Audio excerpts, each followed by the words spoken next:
सर्द हवाएं चल रही थीं, जंगल में ठंड भी बढ़ रही थी। ऐसे ठंडे ठंडे मौसम में सभी पक्षी बहुत परेशान थे। छोटी चिड़िया और उसका छोटा सा बेटा सारी रात ठंड में जागते रहे थे। सुबह हो जाती है और मम्मा चिड़िया अपने बेटे से कहती है, कुकू बेटा, इस साल ठंड तो पिछले साल से भी ज्यादा है, हमें ठंड से बचने का कोई बंदोबस्त करना होगा। मम्मा, आप भूल गई, जब नानो आई थी तो उन्होंने बताया था कि उनके पास कपास से कपड़ा बनाने वाला चरखा है। आप नानो से वो चरखा ले आए और सब पक्षियों को गर्म कंबल बना दें। अपने बेटे की ये बात सुनकर मम्मा चिड़िया बहुत खुश होती है। हाँ कुकू बेटा, मैं तो सच में भूल ही गई थी, मैं आज ही आपकी नानो से वो चरखा लेकर आती हूँ। फिर मम्मा चिड़िया अपने घर से निकलती है और सीधी दूसरे जंगल अपनी माँ के पास जाती है। रानो बेटी, अगर आपको जरूरत है तो ले जाओ, ये चरखा मेरे पास भी बेकार ही पड़ा है। माँ, मैं चाहती हूँ कि मैं अपने साथ साथ दूसरे पक्षियों की भी मदद करूँ। गरम कंबल बना लेने से सारे पक्षी ठंड से बच सकेंगे। हाँ, याद आया, कपास आपको पहाड़ों के पास मिलेगी, वहाँ कपास के काफी पौधे हैं, मगर बर्फ शुरू होने से पहले पहले आप सब मिलकर वो कपास जमा कर लेना। फिर मम्मा चिड़िया अपनी माँ से वो चरखा लेकर वापस होती है। अपने जंगल वापस जाकर मम्मा चिड़िया सबको इकट्ठा करती है। दोस्तों, मैं अपनी माँ से चरखा लाई हूँ जो हमें ठंडे मौसम से बचाएगा। वो कैसे चिड़िया बहन? इस चरखे में से आग निकलती है क्या? इसमें से आग तो नहीं निकलती, मगर हम इस चरखे की मदद से गरम कंबल बना सकते हैं। पहाड़ों पर कपास भी है और इन दिनों बर्फ भी नहीं है, हम उस कपास से आसानी से गरम कंबल बना सकते हैं। फिर तो हम सब आज ही वो कपास ले आते हैं। मगर चिड़िया, आज तो कालू का मामा आ रहा है, हम उसके साथ दूसरे जंगल में मेला देखने जा रहे हैं। आप सब जाएं और कपास ले आएं, हम मेला देखने के बाद ले आएंगे कपास। मगर याद रखना, जब बर्फबारी शुरू होगी तो फिर कपास नहीं मिलेगी। ऐसे सब पक्षी पहाड़ों पर कपास लेने चले जाते हैं। गोरी और कालू कौवा अपने मामा जी के साथ मेला देखने निकल जाते हैं। गोरी, हम मेला देखने तो आ गए, मगर अगर बर्फ शुरू हो गई तो हम क्या करेंगे? भांजे, क्यों परेशान कर रहे हो गोरी को? मुझे भी तो देखो, बूढ़ा हूँ तुमसे, मैं तो नहीं डरता ठंडे मौसम से, जो मौसम आता है गुजर ही जाता है। मामा जी ने ठीक कहा है, अब तुम मुझे मेला देखने दो। फिर गोरी घोड़े वाले झूले पर बैठ जाती है, वो बड़े स्काई व्हील पर बैठती है, वो नाव में बैठती है। दूसरी तरफ चिड़िया, कबूतर और मिठू पहाड़ों पर कपास जमा कर रहे होते हैं।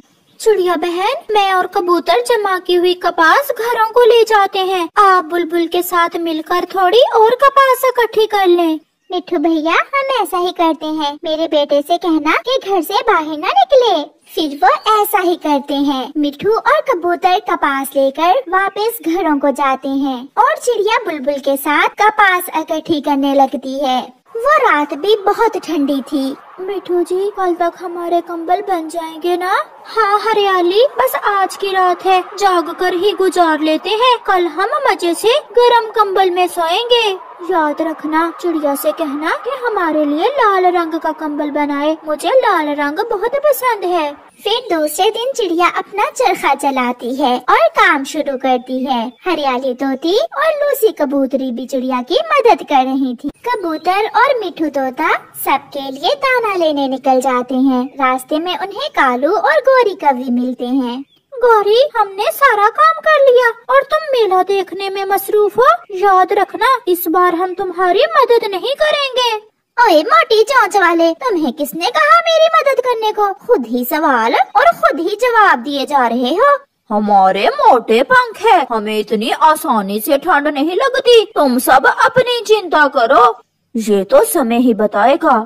चिड़िया हरियाली तोते के लिए लाल रंग का कंबल बनाती है और लूसी कबूतरी के लिए पीले रंग का। मम्मा, हमारे लिए भी लाल कंबल ही बनाए, मुझे हरियाली आंटी वाला कंबल बहुत अच्छा लगा है। मुझे भी लाल रंग ही पसंद है बेटा। कबूतर और मिठू भी गेहूं की बालियां जमा कर लेते हैं। यार कबूतर, थोड़ा और आगे जाते हैं और कुछ फल भी देख लेते हैं। तुम चिंता ना करो, नदी के पास अमरूद के पेड़ पर कल मैंने अमरूद देखे थे। हम वापस जाते समय वहाँ से अमरूद तोड़ लेंगे। ऐसे कबूतर और मिठू भी दाना लेकर वापस होते हैं। शाम होते ही आसमान से हल्की हल्की सफेद रंग की बर्फ गिरने लगती है, जो बता रही थी कि आज की रात बहुत ठंडी होने वाली है। चिड़िया अपने बेटे के साथ अपने लाल कंबल में लेटी हुई अपने बेटे से बातें कर रही थी। मम्मा, नानो ने ये चरखा कहाँ से लिया था? अपनी माँ से। और उनकी माँ ने ये चरखा कहाँ से लिया था? उसने अपनी माँ से लिया था। अब ये न पूछना कि उनकी माँ ने कहाँ से लिया होगा। फिर कुकू हंसने लग जाता है। तोता और तोती भी गरम लाल रंग के कंबल में बैठे मूंगफलियाँ खा रहे थे। मिठू जी, भला हो चिड़िया का जिसने हमारे लिए गरम कंबल बनाए। खिड़की से बाहर देखो, आज आसमान से बर्फ गिर रही है। उधर कौवे अपने घर में बैठे ठंड से ठठर रहे थे। कालू जी, खिड़की पर कपड़ा बांध दो, ये ठंड तो मेरे शरीर में उतर रही है। मामा जी खुद तो ठंड में मरेंगे ही, हमें भी कोई काम नहीं करने दिया। अब मामा जी पर इल्जाम मत लगाओ, मेला देखने का शौक तुम्हें भी कम न था। मुझे क्या मालूम था कि बर्फ शुरू हो जाएगी। फिर कालू खिड़की पर कपड़ा बांध देता है, जो हवा से बार बार इधर उधर उड़ रहा था। गौरी, तोता तो अब हमारी सुनने वाला नहीं है। अगर तोते से बनाई होती तो हम रात तोते के घर चले जाते। कालू, मैं तो सच में मर जाऊंगी। मेरे पंखों में तो अभी से दर्द शुरू हो गया है। टाइम क्या हुआ है देखो तो। सामने क्लॉक की तरफ देखते हुए कालू कौवा कहता है, अभी तो 9 बजे हैं। हाय, मैं मर गई। ऐसा लग रहा है जैसे रात के 12 बज गए हों। इसका मतलब अभी तो पार्टी शुरू हुई है। चल कालू, चिड़िया के पास ही जाते हैं। फिर गौरी और कालू गिरती हुई बर्फ में ठठरते हुए चिड़िया के पास जाते हैं। कालू चिड़िया के दरवाजे पर दस्तक देता है। कौन है? चिड़िया, मैं हूँ। मैं हूँ कालू, तुम्हारा भाई। प्लीज मुझे अपना कंबल दे दो, मुझे बहुत ठंड लग रही है। ये सुनकर कुकू हंसने लग जाता है। चिड़िया, प्लीज हमें ठंड से बचा लो। आप यहाँ से जा सकते हैं। ये बातें तो तुम कई सालों से करते आए हो। जाओ, ठंड में रात गुजारोगे तो तुम में मेहनत करने का एहसास पैदा होगा। हो गया चिड़िया, सच में हमें मेहनत करने का एहसास तो अभी से पैदा हो गया है। तो फिर कल पहाड़ों से कपास लाना, मैं आपको काले रंग का कंबल बना दूंगी। कालू, इस बार चिड़िया हमारी बातों में नहीं आएगी। फिर सारी रात कौवा और कौवी झाड़ियों में छुपकर गुजारते हैं।